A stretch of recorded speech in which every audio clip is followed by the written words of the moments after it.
Welcome to Word on the Mountain. I'm Luke Tyson. And I'm Cheyenne Martin. These are your announcements for Word on the Mountain. Seniors, your drink orders are due April 16th. Make sure you get them in so way Miss Tiff does not have to scream at you. For students needing time for time, the final Saturday of school is scheduled for April 20th. Please go make up your time before we get yelled at again. If you signed up for summer work, representatives will be here April 25th from 9 a.m. until 1 p.m. to meet with students and help finish paperwork. Prom is April 26th from 7 until 10 at Rivercliff Venue, and Magnolia. James Bridal Store in Cookville has $40 off coupons for tuxedo rentals for any boys going to prom that does not yet have a tux. And if you would like a coupon, please go to the office. Go get your tuxedos for prom. Yes. Important. No cowboy boots, no jeans. Any senior wishing to purchase an FFA cord for graduation needs to see Mr. Smith, aka Smitty, between now and graduation. Cost for the cord is $8. The FFA plant sale is happening now. Trays are $12 and pots are $4. Please visit the office to see all the different plants for sale. Also, Ag Day is scheduled for May 2nd. VBHS is hosting a blood drive April 17th from 8 a.m. until 1 p.m. You must be 16 years old or older to donate. 16-year-old students must bring a parental consent form, and all donors must bring an ID. If you're planning to donate blood, please remember to eat a good meal and avoid energy drinks and drink extra water. High school donors will receive a detachable ring light while supplies last, or a cool shirt. See, I got the shirt from Heck pretty yeah. cool. So donate blood. April 17th is also Mr. Key's birthday. Happy birthday to our one and only Mr. Key. Yes, happy birthday. We also have a party that day. Oh yeah, I can't wait for that. I know, right? Yearbooks are still on sale for $60. Names can no longer be added. Quantities are limited, so get your orders in soon. You are not guaranteed a book unless you have pre-ordered. Don't forget, the high school student government has a coin jar in every classroom to raise money for the Mr. Hart Scholarship. Please consider donating your spare change before the end of the month when the coin jars will be collected. Thank you. Welcome to sports. Welcome to sports. Bryson needs a haircut, and we're getting into sports. You could use a haircut, Andre. No. The baseball team saw its doubleheader at Bledsoe County last Thursday canceled due to rain. The Eagles hope to get back to action Monday, April 14th at South Pittsburgh, and Tuesday, April 15th at home against South Pittsburgh at 5:30 p.m. The Eagles are at Lookout Valley on Thursday. Softball returns to action Tuesday at South Pittsburgh and returns home Thursday to host Sequatchie at 5 p.m. The Eaglettes visit Grundy County on Friday night. Boys tennis beat Livingston Academy last week. Cade Simmons picked up the win for the Eagles. Woo! We love Cade Simmons here on Word on the Mountain. He's a friend of the show. While the Eaglettes fell to the Wildcats. Earlier this season, the Eagles lost at Sequatchie, and the Eaglettes won. Both squads are now 1-1 for the year. And anyone who will be an 8th grader through 12th grader next school year who is interested in joining the golf team can sign up in the office until April 30th. If anyone is interested in playing, please see Miss Lindsay. Go sign up for golf. And now for a special sports report, here's Cade Simmons. This is a special presentation of Van Buren County High School sports. Welcome to a heated competition, ladies and gentlemen. We have the greatest peanut butter sandwich making contest in the nation happening here tonight at Van Buren County High School. It's the favorite, Bryson Davis versus the underdog, Isaiah Sullivan, who will come out on top in this conquest of champions. Let's throw it to Mr. Hall for the rules. Thanks, Kate. Today's competition is about who can make a peanut butter sandwich the fastest and the best. The only caveat being one of our competitors is using a knife, the other competitor is using a spoon. They're going to be judged on appearance, taste. If they tear any bread, they have to restart that sandwich over. They're going to make a total of 4 sandwiches. It's going to be good. Thank you, Mr. Hall. Let's throw it to one of our competitors, Bryson Davis, to figure out why he is ready to rumble. I don't just think my sandwich is going to be the best. I know my sandwich is going to be the best. This Isaiah dude thinks he can make a halfway decent peanut butter sandwich with a spoon. Are we joking right now? It's more efficient to use a knife. You get full coverage. You get an even layer all the way across. It looks flat, and when you press it together, there's nothing oozing out the sides. You don't have anything dripping off the crust from where you wipe the spoon off. You know, I think Isaiah's going. It's simply great. Ooh, some fighting words there from Bryson Davis. Let's throw it to Isaiah Sullivan to see why he thinks he's the best thing since sliced bread.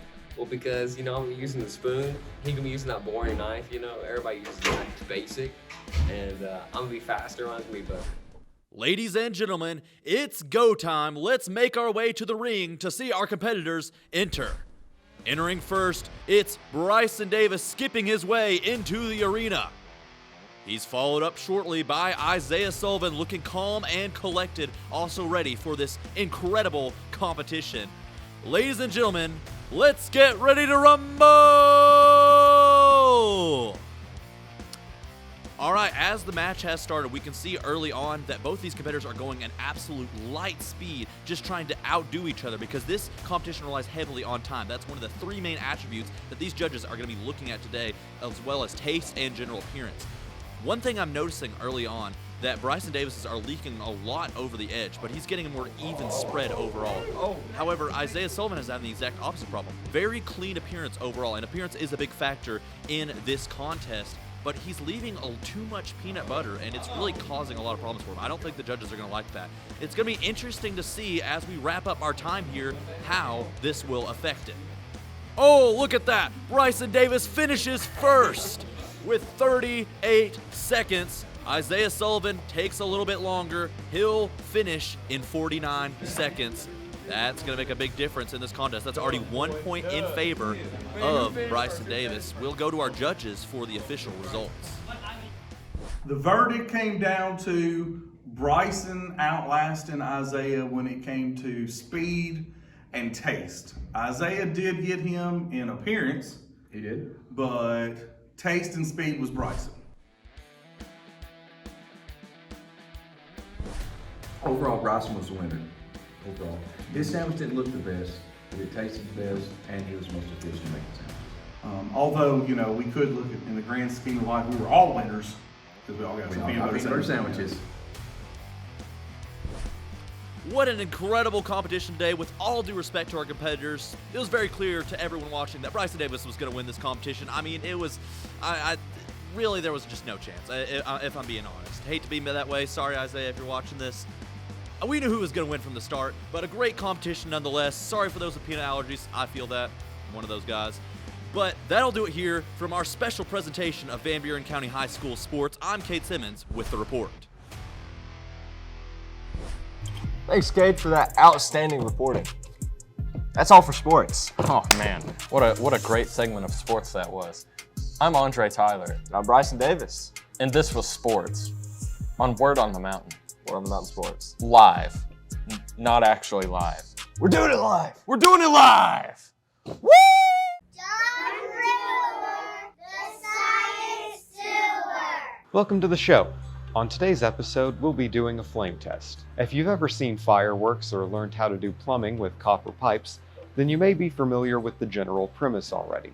Whenever you burn certain elements, typically metals, they emit a unique color. In fireworks, this can be seen in the unique color of the firework stars. In plumbing, this can be seen when heating up copper pipes, as when the pipes become hot enough for the solder to melt, the flame from a blowtorch becomes green. So, how does this work? As we've established in previous episodes, all matter consists of atoms, which in turn have protons, electrons, and neutrons. When different kinds of these atoms, or elements, are heated up, they gain extra energy and move up to a higher energy level. When they return to their original energy level, they release a bit of extra energy in the form of electromagnetic waves, some of which are visible to humans. Scientists have been able to create a device called a spectrograph that allows us to see flames of elements as arrays of light color, a process which allowed the scientific community to learn about helium and that the outer layers of the sun are mostly made of helium.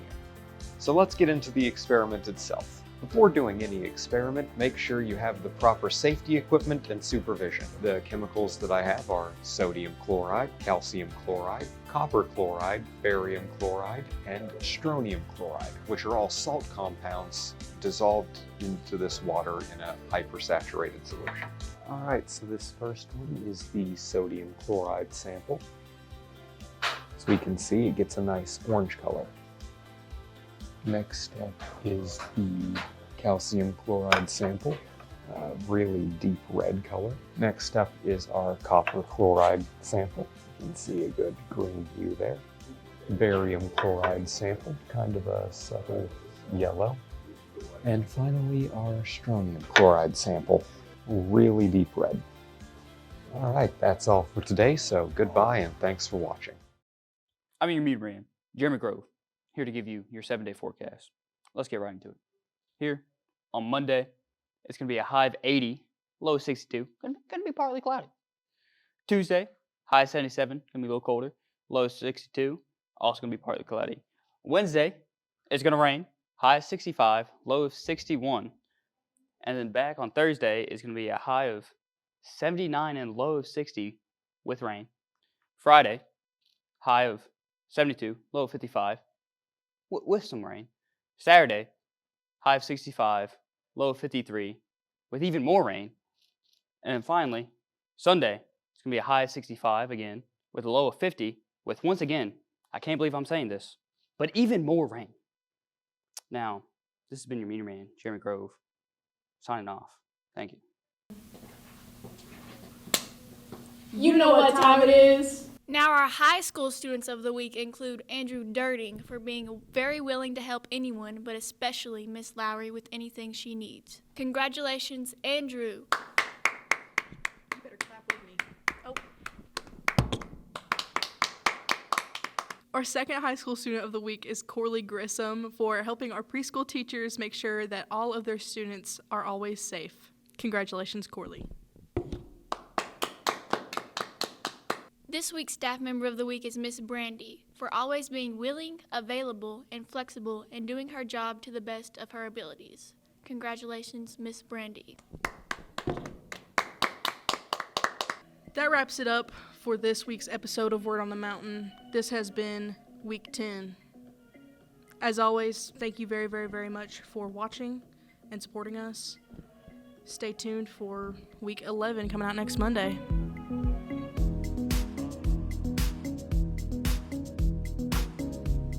We getting finished. Hey, this is my boy Andre. Yeah, he clapping. Rossi don't laugh, so you know that he laugh. Okay. I need a haircut. Really bad. Welcome to sports. Welcome to the fire alarm in the cafeteria. So now we got to wait for the say-so of fire department to say if we're good, ready to go. That was so weak. It sounded a little bit robotic there. No, that was great. I don't know what you're talking about. You've got to be joking. Luke Tyson, sending it back to your announcements. That's beautiful. I love that.